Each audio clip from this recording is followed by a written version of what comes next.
Welcome to the Thinklings Podcast, a conversation where good thoughts help renew the mind with the Word of God. I'm Charlie Carter, and I'm here with Tim Little and Andy Stearns. Let's jump into the conversation. So on that podcast, they have I think a series on the space trilogy. Oh, are we recording? I am recording. Oh, we'll get to the welcome in a moment. all right. It's just we're gonna hit the flow. I love the ransom trilogy. Let's get it. Listeners I love will love it. this. So, Sure. he makes I'm not sure which voice is which on that podcast. One of them makes a big point about how it is the space trilogy. Seriously, It's not the cosmic trilogy. It's not the ransom trilogy, because the name of the character was Unwin, and he changed it to Ransom like a week before he sent it to the publisher, and the publisher he sent it to was like Unwin and Wilson or something like that. Unwin and something. Really? And so he changed the name of the character because he was, well, that's dumb to have the main character be the name of the publisher. So he changes it to Ransom. Now, I think that there is a backdrop of like why he chose Ransom. Yeah. But so he makes that point, but then he's like, it's the same reason I don't say Augustine, I say Augustine, because that's how Americans say it. That is And it's true. really pretentious to be like, oh, it's not that, it's this. And I was like, well, that's all well and good, but what would Lewis have said? Like, you're not the authority on the issue. Oh, that's interesting. And Lewis would have said, I don't like space trilogy. Yeah. Yep. Unbelievable that it's, I think, undeniable. Yeah. That Lewis would have not liked that type. Because he didn't like the idea of emptiness. Yeah, and when that's chapters like 4 and 5 of Out of the Silent Planet. Uh-huh. Here's Ransom figuring all of this out when he's in space, and he's like, "Oh, space is a horrible word for it." It's like Lewis almost himself. It's an interesting nugget. Okay, I'll just bring it up in Books of Business. Okay, so 2 minutes deep. Welcome to episode. What episode is it? 54? 54. 50. Yeah, because 54? next episode is I don't know. 55. Just I gonna be noted that. spicy. Because it's 5 after 50. Oh, boy. 50, we had a big guest, and I just noted that 55, Just might have another one. Making But an anyway, observation there. so It's a good one. just by the worthy way. to say. It's a worthy comment to point out. So anyway, so how are you guys doing? Good. I need coffee. You need coffee. You need I have coffee. And I'm actually drinking your coffee. Actually, if you make coffee, did you already make it? I did. Do you have Takes more cup. in your office, or is it? No, I just have it in All this right cup there. right here. We could have like the That communal. is a beautiful thing. I know. Look at that. Look at that. That Thinklings chalice. Yeti. Oh, the chalice. The chalice. The chalice It's like of our- life. Pass it When you only say one. that, it just makes Listener? me think of Tim Challies and just friend of the show. We like him. He's a good That dude. was really good. It's Tim's Colombian and it's beautiful. It's light roast. It's I'm gonna say you did make delightful. some of that decaf. What day Yeah. was that? It was your beans. It was when we interviewed. Well, we are not That saying guy. That guy. Yeah. We aren't saying? I thought we already said. Didn't we already think say we it did. when Yeah, we did the giveaway? So, okay, yeah, Yeah. welcome to 54. Thank you for coming to the Instagram Live. A bunch of you got some things. That was really fun. And we did mention on that Yeah. episode, because we gave away his book, that we did an interview with Greg Kokel And Downing. and David Downing. Oh yeah, that's right. Cokel, we were. That's I think right. Kokel was the... Yeah, Downing. We didn't have. Time Andy to made make me coffee. some decaf coffee for that Intelligentsia. interview. El Mago. Oh, And I it's needed good. every ounce of decaffeinated caffeine for that like 3-hour Oh, it was so long. Zoom call. It was so great. It was Cokel- wonderful, though. Cokel is amazing. He just Greg, wouldn't if you're stop. listening to this, that was so much fun. It was so awesome. Fly out to Des Moines. We'll pick you up. Come on over to the Bible College, and we'll Oh. do some fun stuff. I don't know. It was a really, really Look great at some time. porn. Oh, we have great. Well, it's all getting chopped down, so he's better Yeah, hurry. Better hurry. Yeah. better hurry. Okay. So I'm just gonna. Okay. So what do we do right now? Books and business. Books and business. I'm sorry. Hold on. Say it, Charlie. Come on. Say it. So We're all out of have order. some Thinklings business to tend to. Books and business. Okay. So first, what I want to do. Tim would normally go first Mhm. because his content in the main episode. And your content is what in this episode? Do Lady Wisdom. you remember what? episode- Horrendous. Do you remember what it was? This is Finding Lady Wisdom. Finding Lady Wisdom. And so usually whoever talks in the main episode, they go first for books and business. But we had this call go forth from Ooh. this podcast for our listeners to send us books and business. And 4 of you took up the call. This is so exciting. You made a good choice and you sent in books and business. Mm. And so we're only going to read one of them today. So Ben, Aaron, and Chloe, thank you. We have them. I have them in the folder in the inbox. We'll get to you at another day, but we're going to go to Jared Lauchs, Books and Business, honorary Books and Business member. And it's probably like, what have you done for me lately? I saw him at GRC conference last week. So that's probably why I picked him. He gave me a bag of Karis coffee from Washington. Oh, it's good. It's Yes. Peruvian. We should brew that next time. And he's going to Peru, correct? No, he's going to Paraguay. Paraguay. Yeah. He wanted to get Colombian, but the Rats. Karis roasters didn't have it that week, so he got Peruvian. It's pretty good. It really is. I'll edit that out. I didn't say Peru. I said Paraguay. Yeah, okay. Let me get a couple of drops of Paraguay so I can just insert it in. There you go. Paraguay. Okay. Anyway, so Horrendous. Jared sent us a Books and Business, and I'm just going to read the email. And so hopefully there's nothing that needs to be filtered in Jared's email because this is just off cuff. So Jared Lauchs to thinklingspodcast@gmail.com. And I say that because all of you can read a book, give it a rating, send it to that email, and we could read it on air.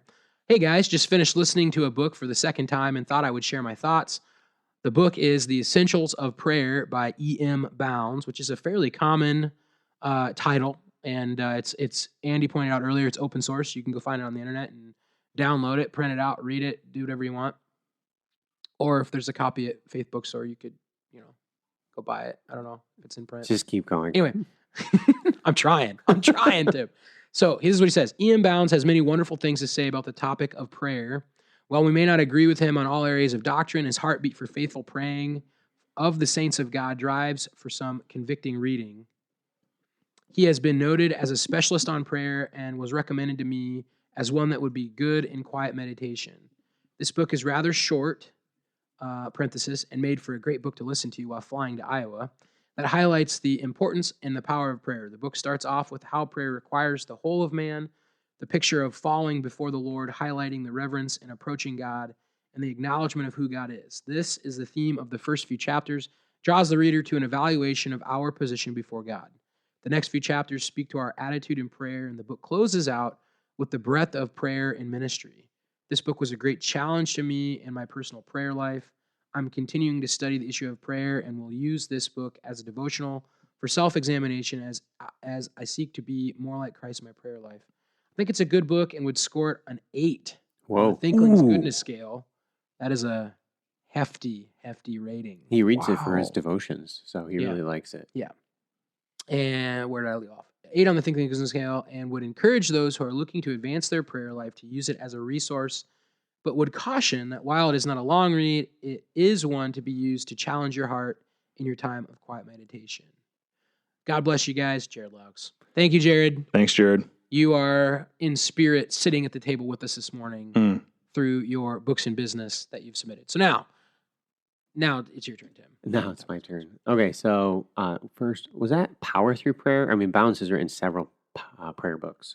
The Essentials of Prayer. The Essentials of Prayer. All right, very good. Thank you. So my Books and Business, I I have another group of guys I read with, Ben Hartwig, Stephen Moore, Marshall Felderman, and we're currently reading. That is the same Ben who also sent us a Books and Business. Yes, he did. So see, if I would have read that, you might have shown up to this today, and you might have, I might have let the cat out of the bag. So I'm glad I didn't. Well, I'm glad. I mean, you just said you're going to read all these on the air, but have you even read them all yet? I don't know if I would trust Ben Hartwig and what he had to say. I have glanced through that was good. Most of the emails, but I haven't read them word for word. Let's have the correct decorum and respect for President Hartwig, okay? Why do you call him president? He was seminary class president, and I was vice president. Or maybe I was president. It was like a long time ago. Yes, so I might highlight. Or maybe he was VP. President Jonathan Fuller. Oh, that's right. Hale Fuller. That's right. Seminary president. I was asked to be an officer, and I just said no. So, was that for the best? I think at the time I was commuting between here and Williamsburg, so it's like I don't really feel like that's a thing to do. Anyway, so what's your book, Tim? So the Apocrypha is what we're reading through right now. Hold on. We can't let that one go. I'm not planning on talking about it a whole lot. On the goodness scale. Just right now. It's not very good. So not even on it. Okay. It's interesting. People need to read it. It's a helpful resource. I require some of my OTSM students to read it just because some people struggle with canonicity. Do we really have the Bible? And I'm like, well, go read it. Have you read the Apocrypha? Have you read the Pseudepigrapha? If you read them, it's like, yeah, this is clearly not the Bible. It's a clearly different genre and character of the Bible. I've been reading through Tobit, and there's this demon that keeps killing this young woman's husbands. So she marries 7 guys, and they go into the bedroom chamber, and this demon keeps killing them all. And so they conquer the demon, and it's a story about that. Yeah, Tobit. That sounds like, I've never read it, but that sounds like not, that doesn't, yeah, that's It crazy. doesn't sound like the Bible. Okay. What do we call that? Like a, That's the best summary of the Apocrypha I've ever heard. Right. Well, that's just Tobit. I mean, you got Judith, you got. Yeah, not really. Yeah, I can't remember what you said. I've had some fun in the bookstore sometimes. Yeah, remember Belle and the Dragon? Daniel chapter 14. Daniel 14. I'm like, yeah, go grab a Bible and look it up. And so they flip in their Bibles and realize there's only 12 chapters in Daniel. Daniel 13 and 14 are in the Apocrypha. Anyway, wow. You can read about Susanna and how Daniel saved the fair maiden Susanna from death. Anyway, so Apocrypha, that's my book. But today we're talking about Lady Wisdom, part 2. So I'm going to just throw out a little bit. I've been continuing to study through the Lady Wisdom. I've gotten a little bit of helpful feedback on it, and I haven't been very clear on one point, and I'm actually reframing the entire thing. So, Lady Wisdom is the pinnacle of the order of creation. The excellent wife, Ruth, the lover, the unfindable woman, and the rejecting woman. And today we're going to be going through the unfindable woman, how she's difficult to find. And you have this, you can study it out in the wisdom literature, Proverbs, Ecclesiastes. Even in Song of Songs, you have this finding, seeking, finding, and how you can't find Lady Wisdom. So my thesis, I don't think was, it really wasn't just accurate. Because Lady Wisdom is not a composite character. The excellent wife is a composite character. Oh. So Lady Wisdom is the order of creation. It's the way God made the world. It's the blueprint. And that's it. I was hitting on she's a composite character because she's a woman and she's connected to the pinnacle of the order of creation. The most important, the most difficult part, that being finding the woman. Okay, but that's not a composite character. That's just the pinnacle. That's just a portion of the order of creation. So I'm having to rework my whole paper and fix the terminology. And I haven't even settled on a title yet. But right now I've got Lady Wisdom as the pinnacle of the created order. And what is that pinnacle of the created order? The excellent wife, Ruth, the lover, the unfindable woman, and the rejecting woman. So the biblical wisdom corpus presents Lady Wisdom as a woman because marrying a God-fearing woman would have been the most difficult and most important component to wisdom. And that's what I'm basically arguing. So just figured I'd throw that out there. So as you're going to read the content, recorded that a few months ago, and you're getting just process and how I'm still thinking through this. And I hope you still find it helpful. Well, I just want to say, I think that's, for the listener, if you write something and then you find out you're wrong later, this is a great way to handle that. And that's actually part of learning. You write, you edit. You write, you edit. Okay, so I'm going to rate Jesus, the great philosopher, today. I'm going to give you 2 quotes. I'm going to go very quickly. In the book, I love this book. And I'm going to say it's an 8 because our scale says, I'm glad I read it. The next section is, I think you should read it. And the next section is, I think you should buy it. And 8 is the very first, I think you should buy it, if I'm remembering our scale correctly. And I would say, I think you need to buy it, but I'm not totally sure. I think Tim would say you have to buy it. But this is really good. I would say I'm very glad I read it, and you should read it and maybe even buy it. So here's a good quote. He's talking about Christianity and how it relates to other philosophical options for living. And he's just talking about the heart and the mind. And he has this one paragraph I think it's helpful. He says, the situation is very different in the Bible. And he's talking about the word heart. And he says, in both Hebrew and Greek, the words that are translated into English as heart are broader and shaped differently. The Hebrew word leb and the Greek word kardia mean the inner person in comparison with the outer person. The true person, as a thinking and a feeling being, is what the word heart indicates. In this, Christianity's understanding of emotions overlaps significantly with its surrounding cultures. The true inner person includes both reason and emotion. We cannot fully separate the head and the heart. So it's interesting because he takes care to point out that I think we get this on this podcast, and that's part of what we're trying to do is, but thinking is not bad as a Christian. If you think too much, you're not going to automatically become a Pharisee. It's actually God gave you a mind and you should use it. And so I like that he ties those 2 things together. And yet at the same time, it's not just a cold scholasticism that is all intellectual and nothing else. He also talks about friendship, and I thought this is a worthy quote. So too, the topic of friendship, We lose something when we think of friendship as something especially important for children. Close, intimate, affectionate friendship between adults of the same gender was a central theme in the ancient philosophical discourse. And more importantly, it was part of people's everyday lives. Friendship, what it is, what different forms it takes, why it's important, and how to develop it, was one of the largest and most important topics in philosophy, precisely because it was such an important experience at all levels of society. Accordingly, I've saved this discussion of friendship. Oh yeah, he just goes on to say he's going to talk about it next. But I thought both those thoughts were maybe a nice little capture of what you're getting in this book. He's going to be talking broadly about all of life, and then I like the friendship thought especially. I mean, we have a quote on our mug, the little knots of friends that turn their backs on the world are those who really transform it, by Lewis. That's like one of our favorite quotes. And I think that he's just pointing out that friendship is important. Learning to cultivate good friends. It's I would say biblically, it's how you're learning to love other people. So it's a good book. You're not going to every single thing in it agree with it, but it's a good book. I liked it. Yeah. Did you say what the quote there that you mentioned was from the Four Loves? I don't know if you said that. Oh yeah, no, I should say that. Just in case someone wanted to Thank go you. and read that Lewis-y thing. Ooh. And then I think Until We Have Faces is meant to be, it's hard to say meant to be, but I think it's supposed to be some type of like a mythical narrative story of the principles of the Four Loves. Like there's the essay form and then there's the imaginative form. And I've read the Until We Have Faces, and it's interesting. I started it twice or once, but I think I got diverted. Who's the Philistine that you know, your Philistine friend? George from Georgia. George, yeah. He's going to get all over us. I think he sent us an email or had texted you a while back and made the comment that it was when we were talking about the space ransom cosmic trilogy, that we shouldn't try to just analyze them right away. You should try to just read them for the story's sake. So when I read Until We Have Faces, that's what I tried to do. I was like, I'm only going to read this for the story. And the story's good. It does draw you in. It's interesting. And it's hard to just like click that switch off in your mind of like, don't think about what Lewis is trying to do. Just read the story. Because if you understand the plot of the story and the conflict and the resolution, like you kind of maybe get to where he wants you to go. But that's not the book I want to talk about for. So it's interesting you bring up George from Georgia. He's actually helping me do some research this week for our episode next week. Oh, really? Yeah, so one of those things I sent you about next week, that was his. He gave me 6.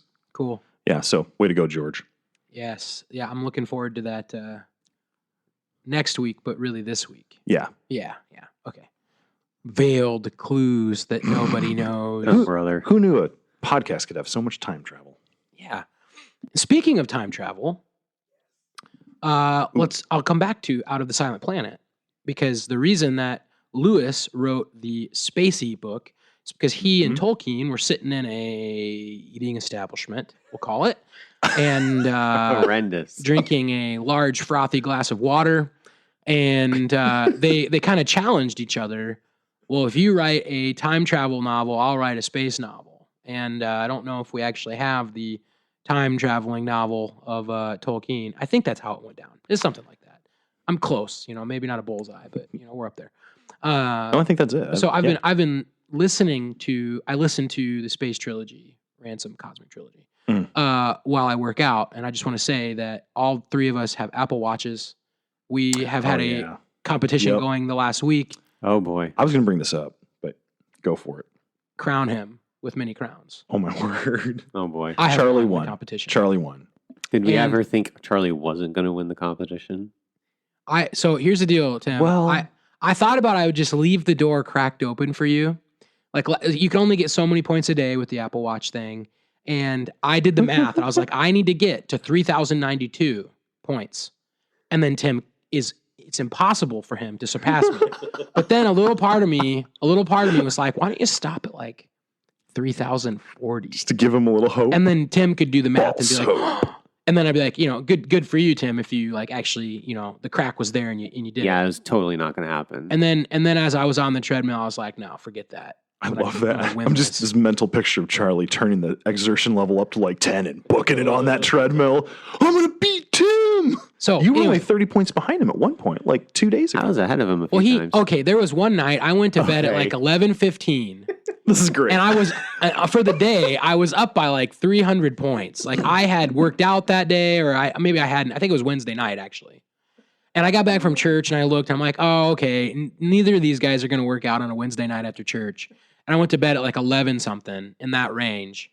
And Tim, you sneaky dog, went out and did a workout, like went on a walk at like 11:30 and got like all these points. And I'm like, what? I woke up the next day and I couldn't believe it. But if you hadn't done that, I would have just blown the competition away at that point. I'm glad I could be an instrument in God's instrument in your physical sanctification. It's not working. Anyway, It's close. I go for a walk with my wife, and sometimes it's rather late. So that was the late night workout. Yes. Anyway, so while I have been doing the cardio portion of the workout, I have been listening to Out of the Silent Planet, and I noticed something that I think deserves attention. Ooh, I'm excited. So I'm going to ask you guys, what tense is the story written in? I think, so technically the narrator is telling the story that's already happened. So I think it's Yes. past tense. There is a narrator. And if you haven't read the book, you figure this out at the end of the book. I don't feel like I'm spoiling something that... Well, the opening, he has that opening thing saying, reader, don't ask me how I got this. And he tries to set it up, right? It's opening? Yeah, isn't there an maybe it's not. I thought that was at the planet. end. Anyway, so you find out that the main character of the book gave this information to someone else, and that's like the person compiling the story. And so it's all like ransom this, it, he, she, it, like all kind of third person narrator. I noticed that in chapter 7, so 7 chapters in, so this is right when they get to Melisandre. Mm-hmm. They get out of the ship, and he's trying to figure out what he's looking at. And I think the narrator actually intentionally, in a second person voice, addresses the reader. And he hasn't done that at all in the rest of the book. And he says something to the extent of, you can't see something until you know what it is. And it's still like a narration in a sense, but it's the only comment in the first 7 chapters that could be rendered as like, and it definitely is commentary, because he's not telling you what was happening, and he's not addressing a character because he says you, but it's the narrator giving a commentary of what's happening, which is, I think, unique at that point in the story. Yeah. I don't think that's happened yet, because it's all like what Ransom had been experiencing. And I just think that's kind of interesting. Like, there's a backdrop of Lewis, and he had this other friend, Owen Barfield, and they kind of disagreed on things like how the senses affect your perception, and like theories of existence and things like that. And so I just think that comment is somewhat interesting. And so I might kind of try and figure out what he, because he's looking at all these colors of the new world, and he can't quite figure out what he's looking at and all that. So, but then he's like, you can't really see something until you know what it is. And it's like, well, what do you mean you can't see something until you know what it is? Like, you don't. And it's getting into that, like, saving the appearances, like an alpha thought, a beta thought, like you can see what it is, but then your mind perceives and knows what you've already learned it to be. Yeah. But so on a new planet where you've never perceived these things before, what is he struggling with? Well, nothing's been named. Yeah. He doesn't know what any of it is. Exactly. And so he's not. Like, what am I looking at? And so then that he's describing that, like the colors, the formations, and then the storyteller kind of like pauses and like just says, well, you can't really see something until you know what it is. And it's like just a snippet of like perception theory. And yeah. So this is how crazy I am. I get to that point of the book, and I'm like, is that the first time he's done something like that, where he like narrator comments on it? I'm like, well, the only way to know is to like oh yeah, go Charlie, back through. go so for I, it. in the middle of chapter 7, just restarted. That's right. And like really paid attention. And yes, I think that's the only time he did that in the first 7 chapters. Anyway, so that's awesome. Going back through that's not really a fair books and business. I've also been listening to the play, I've actually been reading the play, Antigone by Sophocles that Dr. Boyd mentioned a few episodes ago. How do you like it? It is interesting, and it's a play, And so there's a lot less time given to like details of the story. It's like right away, like these characters are there and they're having this dialogue. So, I mean, in about 20 minutes, you're going to get right to the heart of the issue that you were not supposed to bury this guy. I told you not to. Why did you do it? And then the main character, Antigone, it's like, the gods have a greater law than yours, Crayon. Like, so right away, you're into that conflict. And I was actually at a coffee shop in my hometown, Williamsburg, and I actually had a middle school teacher walk in. Like, I had her for geometry class when I was in junior high. And she grabbed it. I have it printed out because it's open source. You can just print it. I have it printed out, and I was talking with someone else, and she's like, "What are you reading?" And I was like, "Well, it's a classical Greek play," and just spouted off some of the information that Dr. Boyd just has off cuff, and I probably just messed up like half of it, but I was like, "Here's the essence of it." And she's like, "I think I read this in college." I'm like, "Really?" I'm like, "Do you remember any of it?" And she's like, "No, not at all." And she's like, "But you're jogging my memory." And I'm like thinking, and I'm like, "Yeah, it's kind of apt for this day and age where there's things that the government are telling us we need to do." Yep. And is there, how do you, anyway. So that's, and I do think that is, there's a reason it's in a sense, quote unquote, classic. Yeah. Classic. Yeah. That is assigned and done in colleges. And why Dr. Boyd, I don't know if he assigns it to students here, but there's value there. And so I would maybe say it's probably like a 5 on the scale. So, yeah. Cool. So we're done. I want you to say something about Lady Wisdom before, or did you have another books and business you're doing? Nope, that's it. I was actually going to say, do you have any closing comments before we jump into finding Lady Wisdom? Go ahead. I'll go first. So you were correct, Charlie. It's a postscript in Out of the Silent Planet, not a preface. Preface, not a preface. Sorry, preface. Until we have prefaces. I know. So you're correct. So I kind of wonder if it's a preface in like that hideous strength because he's catching you up. But all right, that's all I had to say. So on this Lady Wisdom episode, remember when I'm talking about the composite nature of Lady Wisdom, it's really the composite nature of the excellent wife. All I have to say is pretty much the same. It's just a terminology distinction. The excellent wife is a composite character representing Lady Wisdom, the pinnacle of the order of creation. So that's it. Awesome. Enjoy the episode, and just say you don't want to miss next week. So it's going to be good. Ready. We're going to have some fun. See you next week on the Thinklings podcast. Let's talk about Lady Wisdom again. So a few episodes ago, we talked about Lady Wisdom and how she was a composite character. She was the order of creation, the personified order of creation. And she is the virtuous woman, the virtuous wife, excellent wife in Proverbs 31. And then as a composite character, she is also the character of Ruth. Now today I want to talk about Lady Wisdom as wife in Proverbs 1 through 9, and I want to connect her to the lover. So in Proverbs chapter 5, and we don't like to think of wisdom in this way, but actually the biblical text does paint her as a lover. And so I want to connect Proverbs 5 and Proverbs 1 through 9, really the whole thing, to the Song of Songs. And I'm going to argue that the woman in the Song of Songs, the female lover, is Lady Wisdom. She is the excellent wife.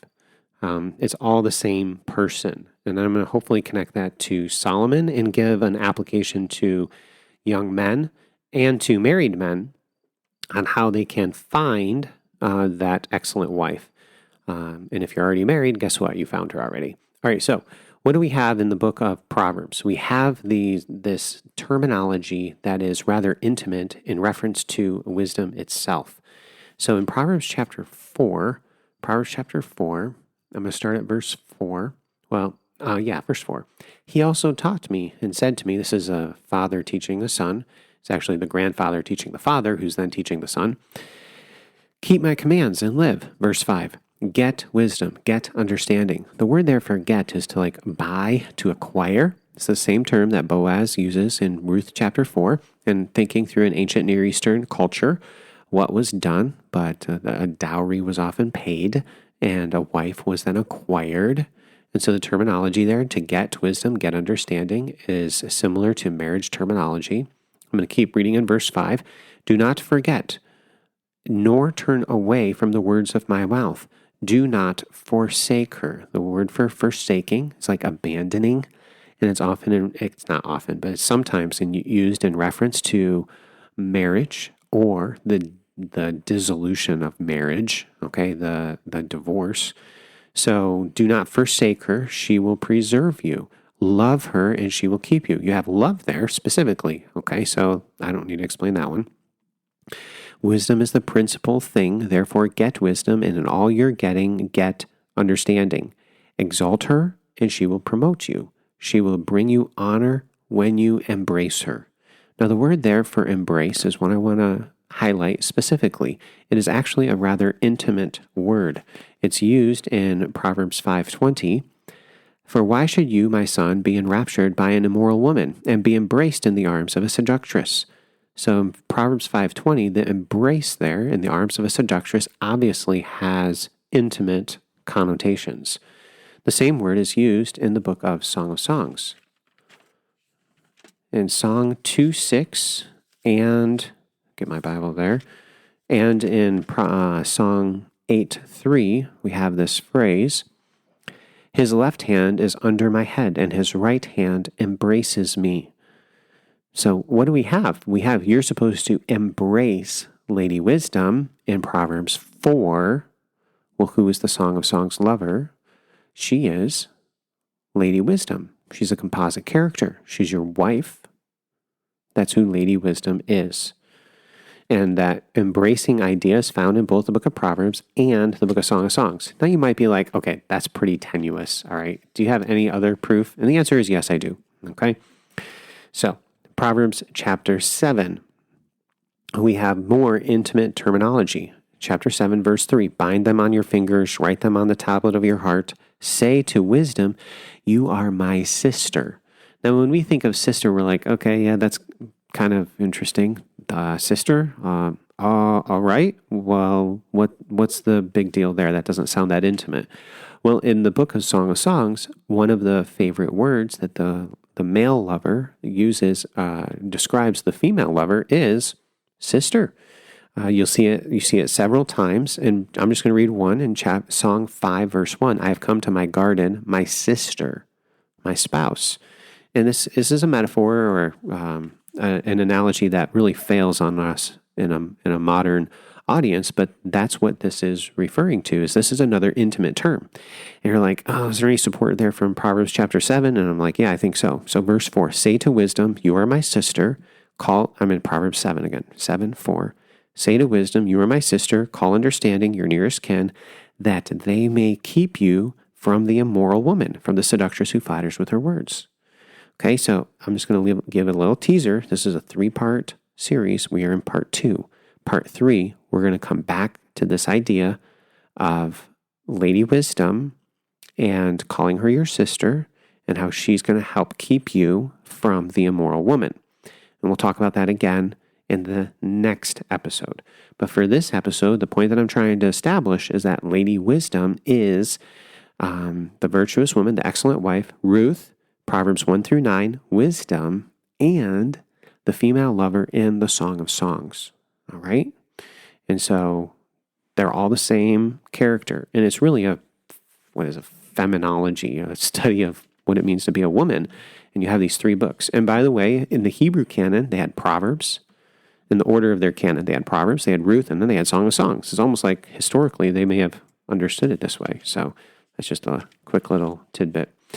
Now, I want to talk back to Solomon. Solomon, the master lover, well, what does he want to do? He wants to marry Lady Wisdom. He wants to be wise. Now I'm going to go to Ecclesiastes chapter 7, and I want to apply this to to men, period, married or otherwise. So Ecclesiastes chapter 7, I'm going to start at verse 23. All of this I have proved by wisdom. I said, I will be wise. Look at that statement. He's like, I am going to be wise. I'm going to do it. It's going to be here. It's going to be mine. Next line, but it was far from me. So he fails to be wise. Isn't this fascinating? Here's the wisest man who's ever lived, and he's saying, I'm going to be wise. And then he says, I'm not wise. And I have even taught this text as meaning he's looking for Lady Wisdom, he fails to find her. But I always understood it as just being personified Lady Wisdom. I never connected it to his wives. And now I believe that it's both. It's Lady Wisdom, it's his wife. I'm going to be wise. And you see that in the next verse. As for that which is far off, key word there, far off, and exceedingly deep, who can find it out? When you're talking about something you cannot find and something that's far off, what does that sound like? Proverbs 31:10. I'm going to read Proverbs 31:10. Who can find a virtuous wife? For her worth is far above rubies. This allusion back to Proverbs 31:10 has not missed on commentators. Some have recognized that allusion to Proverbs 31:10. So he says, I'm going to be wise. But guess what? He fails to be wise because he fails to marry Lady Wisdom. And that's what he says here in verse 24 then. As for that which is far off and exceedingly deep, who can find it out? I didn't marry Lady Wisdom. So then verse 25, I applied my art to know, to search and seek out wisdom, the reason of things, to know wickedness of folly. And I find, here's something that he does find. What does he find in verse 26? More bitter than death, the woman whose heart is snares and nets. See, he gets Dame Folly. He fails to find Lady Wisdom. Now I'm going to skip down, because of time, I'm going to skip down to verse 28, which my soul still seeks, but I cannot find. See, he's looking, and now what does he not find? He finds Dame Folly in verse 26. What does he not find in verse 28? One man among 1,000 I have found. So there's one wise man out of 1,000. Very rare. But a woman among all of these I have not found. So 1,000 men, one good one. Okay, well, I'm going to marry 1,000 women. Guess what? They're all bad. Okay, he doesn't get a good one. He doesn't get Lady Wisdom. Now, what is the problem with Solomon? Okay, so he says in the next verse, truly this only I have found. God made man upright, but they have sought out many schemes. Solomon doesn't say what his scheme is. He doesn't describe his scheme, but I think he does give you an idea what the scheme is in the book of Song of Songs. In Song 1, verses 5 and 6, I'm just going to read it. I am dark but lovely, O daughters of Jerusalem, like the tents of Kedar, like the curtains of Solomon. Do not look upon me, because I am dark, because the sun has tanned me. My mother's sons were angry with me. They made me the keeper of the vineyards. And this is the key phrases that I'm getting into here. They made me the keeper of the vineyards, but my own vineyard I have not kept. The vineyard is a metaphor. Well, the first one's a literal vineyard. She's keeping vineyards. The second one is a metaphor for her body. The first use of the vineyard, she's actually literally working in the fields. This has resonance with Proverbs 31 and the Proverbs 31 woman. What does she do? She finds a vineyard, or plot of land, whatever. She buys it. She plants a vineyard, and she's fruitful with her hands. Here, she's doing it out of compulsion, but there's a connection there with Proverbs 31 woman that she's working. Okay. On the flip side, her own vineyard she has not kept. Her own body, she's not been able to tend it. Now, this word for keepers, okay, occurs 4 times in the Song of Songs. You just saw 2 of them. It is connected to a vineyard. The next 2 times the word keeper occurs is at the end of the book. When you have something at the beginning and at the end, you have an inclusio, all right? And so there's a connection there between those, the keeping and the vineyard. In Song 8, verses 11 and 12, I'm going to read the 2 verses. Solomon had a vineyard at Baal Hamon. He leased the vineyard to keepers. Everyone was to bring for its fruit 1,000 silver coins. My own vineyard is before me. You, O Solomon, may have 1,000, and those who tend its fruit 200. Okay, so again, we have vineyard terminology here. The vineyard here at Baal Hamon is not a literal vineyard. Okay, we saw it in the beginning in Song 1. It's a metaphorical vineyard, and it's a reference to his harem. The word Baal Hamon means the master or husband of many, and Solomon was the husband of many. All right? So that's a reference to his harem. He leased the vineyard to keepers. So he is not keeping his own vineyard, his harem, his ladies. He has too many. He has to pay others to take care of his vineyard for him. Everyone was to bring for its fruit 1,000 silver coins. Now this is 1,000. It's interesting that we had 1,000 women in Ecclesiastes 7. We also know that Solomon in 1 Kings 11 had 700 wives and 300 concubines, so he had 1,000 women. Here we have this resonance with 1,000, but this time it's not the quantity of his women. It's the quality, all right? Or at least the perceived quality. A man like Solomon in the ancient Near Eastern world, of course, is going to enjoy intimacy a specific way, and it's going to be lavishly with a woman that is beautiful, soft, fragrant, so on and so forth. Look at Esther 2:8. Esther went through a year of beauty treatments before she was brought to King Ahasuerus. You have a similar situation here. Solomon's vineyard is luxurious. So the 1,000 creates resonance with his 1,000 woman, but it's not talking about the quantity of his woman, it's talking about the quality. In technical terminology, this would be a metonymy of a cause. The silvers, the money, is the cause of the effect, the beauty, the fragrance, the softness, and all of that associated with it. But look at what the woman does. Remember, who is the woman? She's Lady Wisdom. In the very next verse, she says, "My own vineyard is before me." And this is a very emphatic phrase. Solomon fails to find Lady Wisdom. Do you see that? My vineyard is before me. He's got his vineyard, okay? But the keepers are not him. And then what does she say? "You, O Solomon, may have 1,000. You've got your 1,000 women. You could say 1,000 silvers, but it's really referring to the same thing. The group of ladies that are both quantity 1,000, quality 1,000. And those who tend its fruit 200. Okay, so you have the people tending it as well. They have their 200.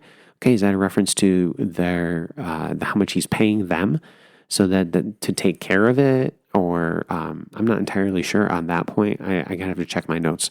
But the point being established, I want to hit on here is that Solomon's not tending his own vineyard. What is he doing? He's leasing it out to others, and as a result, what does he not get? He doesn't get Lady Wisdom.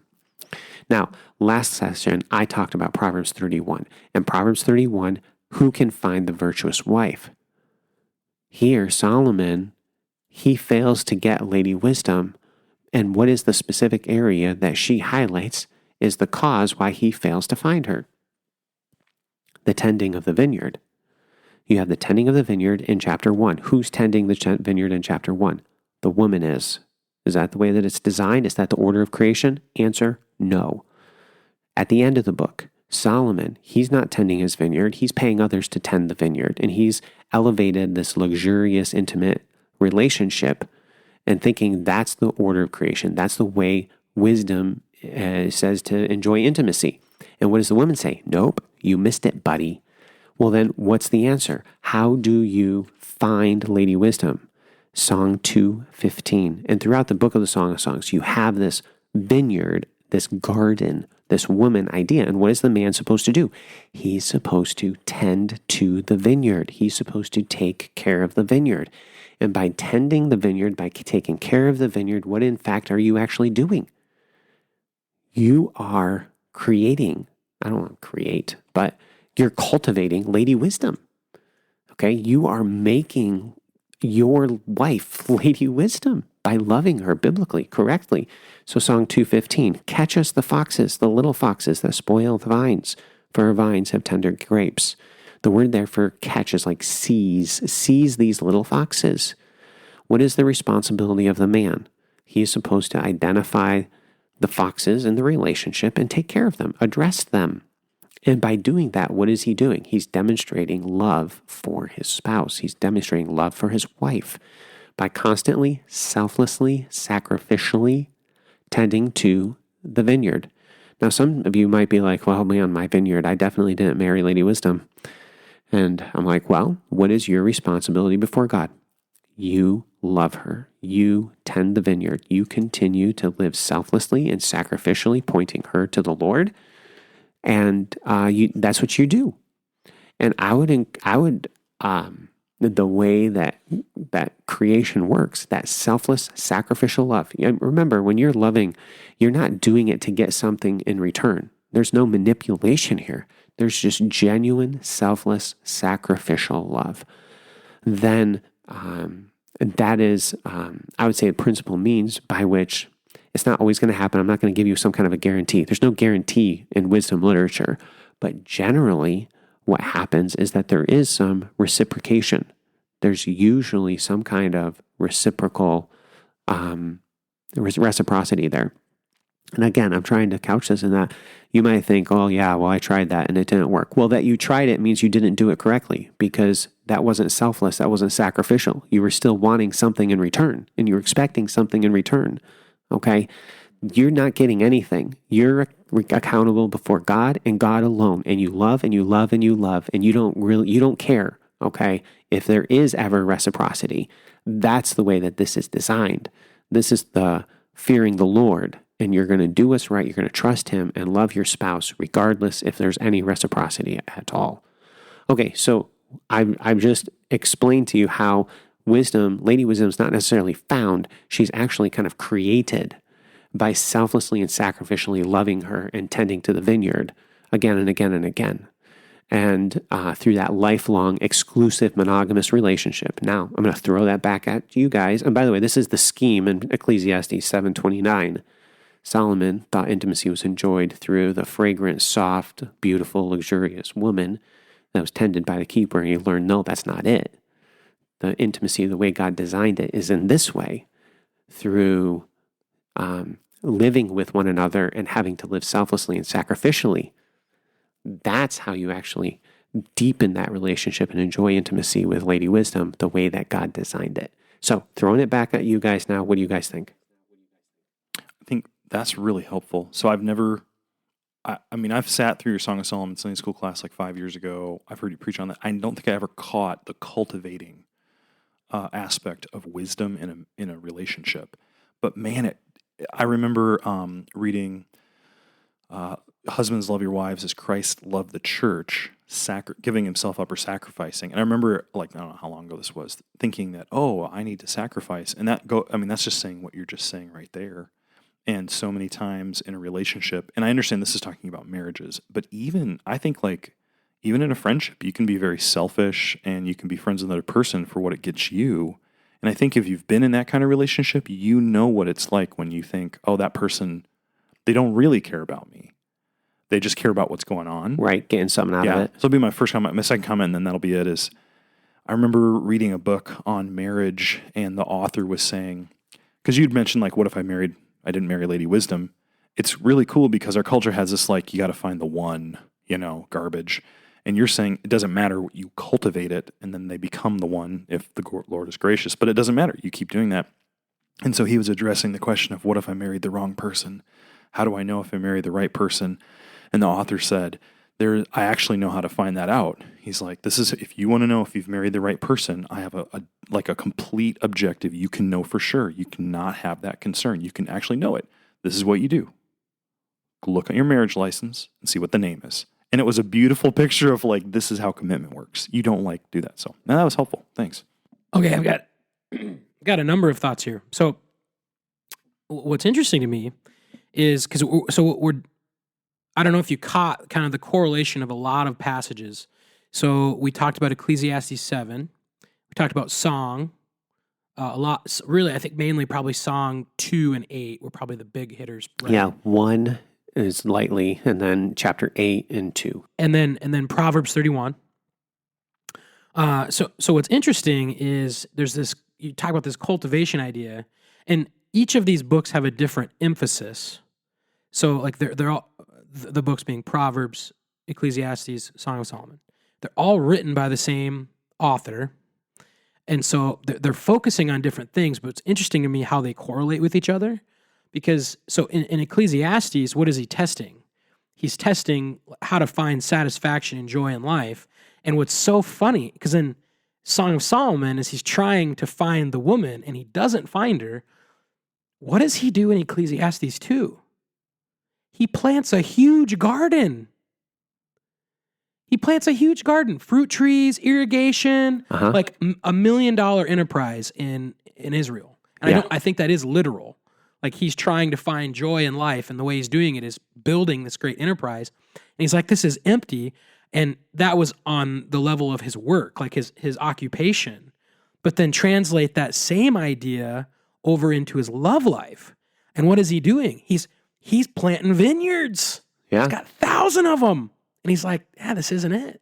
And and then in Proverbs, living a wise life, and there's ways to be wise and there's ways not to be wise, but it all kind of circulates on this common theme of finding the woman, and not just the physical woman that is his wife and loving her, but how it wraps into the other loves that kind of dominated his life. And the story of Solomon is well known, but he's very wise, but he has a lot of vices, and he for most of his life he doesn't. I mean, he did love the Lord, but then he turned, and the women turned his heart. And when you have a wicked heart and you have lots of money and lots of women, bad things happen. But it's just interesting to me how those ideas kind of all circulate with each other. And it is all about being satisfied, like his life with his work, with his wife, so many of these things with the Lord, he wasn't content. Right. And then, what's the key to it all? Like, well, quotes, finding Lady Wisdom, which there is this composite idea, which is to love the Lord, you find wisdom. And then that changes the way you do everything. And then how he brings up multiple times how he wasn't wise in the spiritual sense with Lady Wisdom, his wife. Right. Yes. Yeah. Mm-hmm. No, that's really great. And the connection with Ecclesiastes and contentment was actually where I first went with this study, and it definitely applies. And so the application would be content with your wife. She might not be as young and beautiful as she used to be.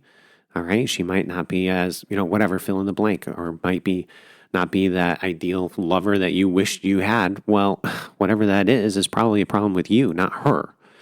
And so thinking through it from that perspective, Solomon actually helps us, because what kind of intimacy did he enjoy? He enjoyed the intimacy that even our culture values today. And this is even a rebuke upon our young men looking for the wrong things in a spouse. What is Solomon instructing? I think even young men in Song 8, guess what? I had the best. I had the most, and I had the best, okay? The 1,000 and the 1,000 silvers, creating the best. And guess what? I missed it. That's not where Lady Wisdom is at. That's not the order of creation.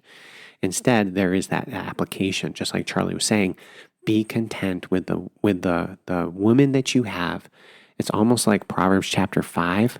Let her satisfy you at all times, okay? And enjoy her. She is your Lady Wisdom. And by being content with her and cultivating that garden, who knows what might happen in that relationship? Even if right now maybe it's not the best, who knows what might happen with it? Thank you for listening to this episode of the Thinklings podcast. We would love to hear from you. If you have any feedback, suggestions, or potential topics that you'd like us to discuss, you can contact us through our email, thinklingspodcast@gmail.com. Remember, don't let this conversation end with this podcast. Read good books, talk about them with your friends, and always continue to cultivate your mind. See you next time on the Thinklings podcast.